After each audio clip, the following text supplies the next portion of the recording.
தாவீது அவன் தன்னுடைய வாழ்க்கையில் நடந்தவைகளை வைத்து அவன் தேவனை சொல்லுகிற வார்த்தையை நன்றாக கவனித்து பாருங்கள். இந்த தேவன் என்றென்றைக்கும் உள்ள சதா காலங்களிலும் நம்முடைய தேவன். மரண பரியந்தம் நம்மை நடத்துவார். மரண பரியந்தம் நம்மை நடத்துவார்.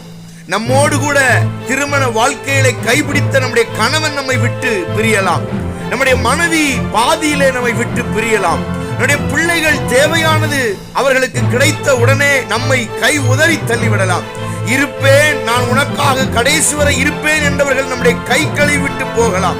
ஆனால் வேதம் சொல்லுகிறது, எவர்கள் உன்னை மறந்தாலும் நான் உன்னை மறப்பதில்லை, நான் உனக்கு துணையாக இருக்கிறேன், நான் உன்னை மரண பரியந்தம் நடத்துவேன், நான் உன்னோடு கூட இருக்கிறேன். ஐ வில் வித் யூ, நான் உன்னோடு கூட இருக்கிறேன் என்று கர்த்தர் சொல்லுகிறார். அது எவ்வளவு காலம் இருப்பாராம்?